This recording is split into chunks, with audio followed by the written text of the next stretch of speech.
Davies. Mae'n cyrraedd John. Shepherd. Chydig o le gan Abruzzesi sy'n cyrraedd ar ras a'r cyffyrddiad gan Elliot Duggan, dwi'n credu, i gefn yr hwyd. Mae Hwlffordd ar y blaen.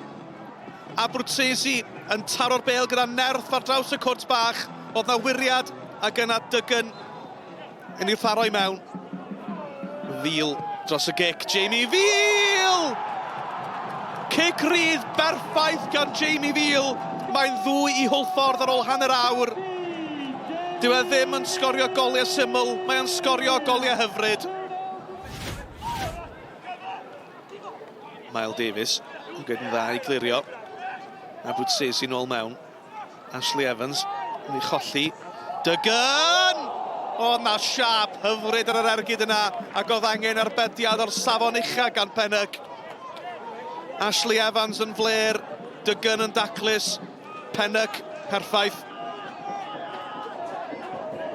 Reynolds, wrth gwrs, mae Snaith yw'r targed. Y flic ymlaen, Georgieski! Mae'n gol, a Pen-y-bont yn ôl yn ddi. Neu tybed, os na gam sefyll wedwch. Bryn Markham Jones mynd draw at i gynorthwyydd. Oedd y flic ymlaen gan Snaith.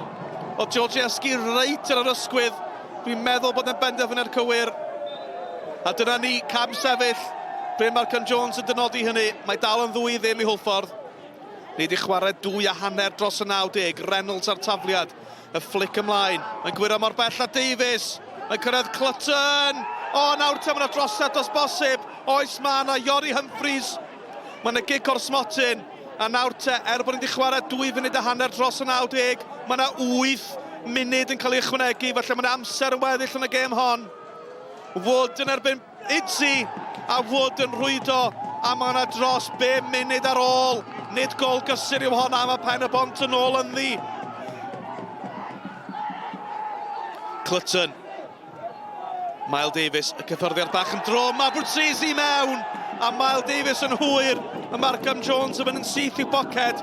Be bydd y lliw, mae'r ddau chwaraewr wedi anafu. Mae yna gerdyn coch yn ei law.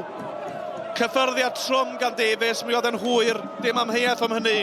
A Pen-y-bont yn gyfo gorffen y gêm gyda 10-1. Cerdyn coch cyntaf erioed, Mael Davies yn uwch yngor Cymru. Great 3 points, but hanging on at the end against a very good Pen-y-bont team. But I thought for big periods of the game we were very good, as good as we've been in a long time, and just disappointed with the manner how we defended probably the last 20 minutes. But I can't fault the boys, their application, their attitude, and our first half I thought was very good. So yeah, obviously pleased. I think first half, obviously, we give 2 sloppy goals away. Just can't do that at this level. Second half, we've come out, we've huffed and we've puffed. Just decision making second half, really. Things that were working for us, we just didn't do enough of. We're putting balls into the box at the end. It was working for us. We got a penalty. We had a goal disallowed. But sometimes the decision making just got to be better, really. Obviously joined to start the year, and yeah, great to get my first goal in the manner that I did. Yeah, me and Jordan Davis next to me, and he was going, I love it, I love it, I love it. So, but I was with Pens at Aberystwyth last year, so I had a funny feeling I might be able to do him today.